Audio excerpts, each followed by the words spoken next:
घनघोर जंगल में मंगल वाला स्थान ग्वालियर से घाटी गांव से 20 किलोमीटर की दूरी पर जंगलों में स्थित परमहंस आश्रम मद्दाको के नाम से ये स्थान 3 दशक से है। इस सिद्ध स्थल की कुछ खासियत है, यहाँ महिलाओं को प्रवेश नहीं दिया गया है और इसके पीछे बहुत सारे कारण हैं और न ही किसी प्रकार का फोटो की अनुमति है। यहाँ हर पॉइंट पर स्पष्ट रूप से लिख दिया गया है कि यहाँ सेफ्टी से लेकर बच्चे व महिला प्रतिबंधित है।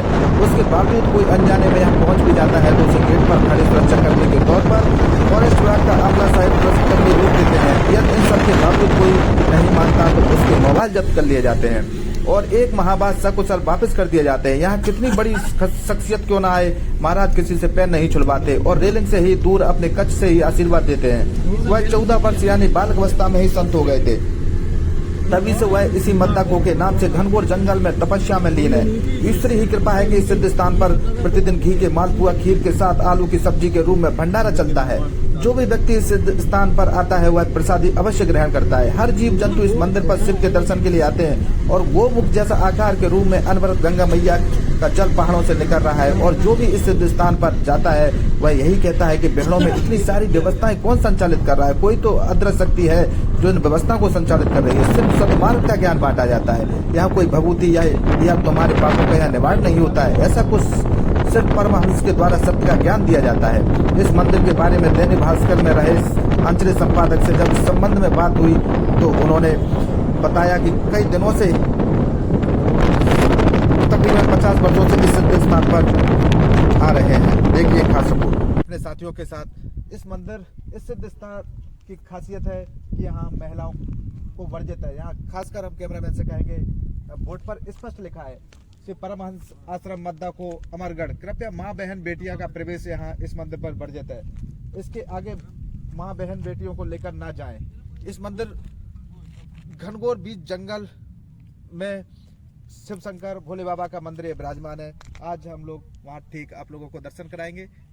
कुछ देर में वहाँ हमारी टीम वहाँ पहुँचेगी और एक प्रवेश द्वार है। एक घाटी गांव के घनघोर जंगलों के बीच हम आए हैं। आप लोगों को कुछ देर में इस सिद्ध स्थल के दर्शन कराएंगे। आज सर आप प्राचीन सिद्ध स्थल मद्दाको, जो अक्सर हर कोई नहीं जानता है इस सिद्ध स्थान को, आज आप दर्शन करने के लिए आए, क्यों आते हो इस मंदिर पर दर्शन के लिए? जहाँ तक मद्दाको का सवाल है, आपको शायद पूरी जानकारी नहीं है। मद्दाको सिद्ध क्षेत्र के रूप में ग्वालियर में लगभग 3 दशक से एक जानी पहचानी जगह है। हालांकि ये एक ऐसी जगह पर है जो जहाँ तक अभी तक पहुँचना ध्रुव और दुर्लभ माना जाता था, लेकिन पिछले 1 दशक से यहाँ बहुत सी सुविधाएं विकसित हुई हैं। दैनिक भास्कर में रहते हुए सिद्ध क्षेत्र मद्दाको के बारे में बहुत चर्चाएं समाचार पत्रों में रही हैं और यहाँ के जो परमहंस जी हैं, परमहंस 1008 श्री वे इतने विनम्र और इतने आत्मलीन हैं कि यहाँ पर्यटक जो भी आता है वो उनका सानिध्य पाकर ऐसा मान के चलता है कि उसे एक ऐसी प्रेरणा मिली है कि वो जीवन के संघर्ष में निश्चित रूप से कामयाब होगा। मैं भी पिछले 3 दशक से ऐसा सोचता रहा। प्रेस से भी अनेक लोग आते रहे, लेकिन मेरी की जो कार्य ड्यूटी थी वो इतनी व्यस्त और इतनी मतलब देर रात तक चलने वाली थी कि अनेक अवसर ऐसे आए जब मैं यहाँ आकर परमहंस जी के दर्शन नहीं कर सका। लेकिन इस सिद्ध क्षेत्र की पूरी प्रगत यात्रा को देखा जाए तो ये मतलब इसी ग्वालियर क्षेत्र में ही नहीं बल्कि राष्ट्रीय स्तर पर मद्दाको का नाम पूरा इनके जो भक्त लोग हैं, इनके जो चाहने वाले हैं वो जानते हैं और आते भी रहते हैं। मेरा आज का जो भी दिन रहा इसे मैं अपने सौभाग्यशाली दिनों के रूप में मान के चलता हूँ कि जैसा मैंने आपको कहा कि 3 दशक से परमहंस जी का दर्शन मैं करना चाहता था, लेकिन आज सुबह जब मेरे प्रिय मित्र आनंद त्रिवेदी जी का ये संदेश आया कि अपन को मद्दाको चलना है तो मैंने तुरंत हाँ कर दी। और इस पर जब भी ये पता लगा कि उनके साथ पंकज द्विवेदी और आप दोनों मित्र भी हैं, तो मैंने यही मान के चला कि निश्चित रूप से मुझे आज आमंत्रित किया गया है और इस आमंत्रण का पूरा लाभ उठाकर मैं आज सानिध्य प्राप्त करूंगा परमहंस जी का और उनके दर्शन करूंगा। आप दोनों का अब मिलना भी ये ऐसा ही संयोग है जैसे दो नए मित्र मेरे को मिले हों और अच्छे मित्र मिले। आज यहाँ आकर जो प्रसादी ग्रहण की वो तो हमेशा याद रहेगी, और उसके बाद परमहंस जी के जो प्रवचन थे, जो अमृत वचन थे, और इसमें जीवन को जीने की जो दिशा दर्शन था, उसे पाकर अगर कोई अपने जीवन में उतारे तो उसकी सफलताएं निश्चित हैं, उसकी सुख समृद्धि निश्चित है। मैं आप दोनों मित्रों को विशेष रूप से पंकज द्विवेदी और आनंद त्रिवेदी का भी आभारी हूँ कि मुझे आज परमहंस जी के दर्शन करने का सौभाग्य मिला, और चाहूँगा कि मादा खो में आगे भी आता रहूँ। मेरा ऐसा मानना है आज के दौर में ऐसा कोई मंदिर अछूता नहीं है जहाँ महिलाओं का दर्शन न, महिलाएं बड़ी तादाद में दर्शन के लिए ना पहुंचती हो। ये मेरे समझ से एक ऐसा स्थान है जो घनघोर जंगल के बीच है, वहाँ महिलाएं और फोटो लेना ये सारे निषेध हैं। इस पर आप ये क्यों हैं यहाँ? देखिए, वैसे तो ये सवाल स्वयं स्वामी जी से, महाराज जी से पूछा जा सकता था, लेकिन जैसा मैं सुनते आया हूँ और जो मैं मानता भी हूँ कि अभी यहाँ महिलाओं और बच्चियों का प्रवेश इसलिए वर्जित है कि आज भी आप देख रहे हो तो ये आप अपने वाहनों से, आप अपनी सामर्थ्य से यहाँ आ सकते हैं, लेकिन ये आपको मानना पड़ेगा कि ये हर व्यक्ति के लिए एक सुरक्षित क्षेत्र नहीं है, आज भी नहीं है।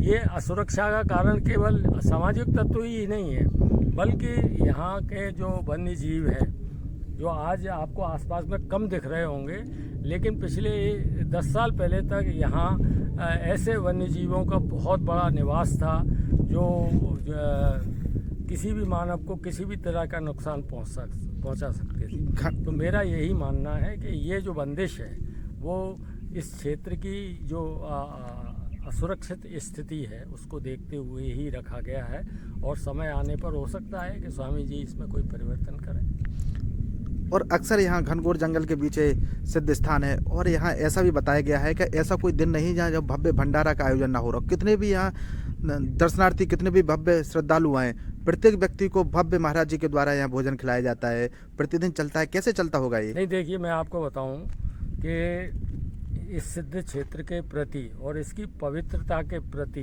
ग्वालियर क्षेत्र में बहुत असीम श्रद्धा रही है। जब श्री राजेंद्र सिंह मुरार वाले PW मंत्री हुआ करते थे तो उन्होंने स्वयं यहाँ आकर 2 भवन, विशाल भवन, राज्यसभा सांसद जो उस समय सिकंदर वक्त जी केंद्रीय मंत्री थे, उनके फंड से यहाँ निर्माण कार्य कराए, और ये निर्माण कार्य अभी भी जारी है। लेकिन जो आपका सवाल है वो यही है कि इसका विकास निरंतर होते रहना चाहिए, और इसका विकास जैसे ही और होगा, जो निश्चित होगा। अभी ये आपको मालूम है कि ये जो क्षेत्र है वो फॉरेस्ट के अंतर्गत आता है, तो फॉरेस्ट की भी कुछ अपनी सीमाएं हैं।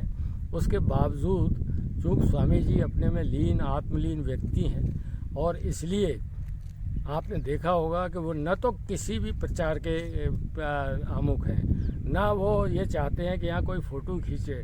वो आपको कभी भी प्रचार या मीडिया के किसी आधार पर अभी तक नहीं देखने को मिले होंगे, इसलिए ये लग रहा है। लेकिन मैं ये मान के चलता हूँ कि माध्यक को इस क्षेत्र का एक विशाल सिद्ध स्थल बनकर उभरेगा, और यहाँ पर्यटकों की भीड़ लगी रहेगी।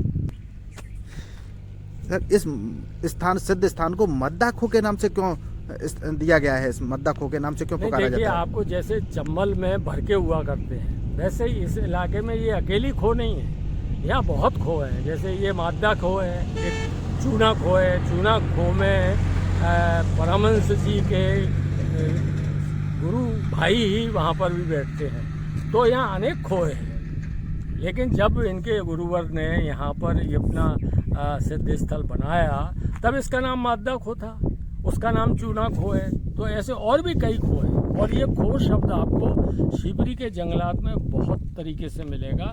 ये नाम यहाँ का पुराना नाम है, और इसी नाम से ये सिद्ध स्थल मशहूर है।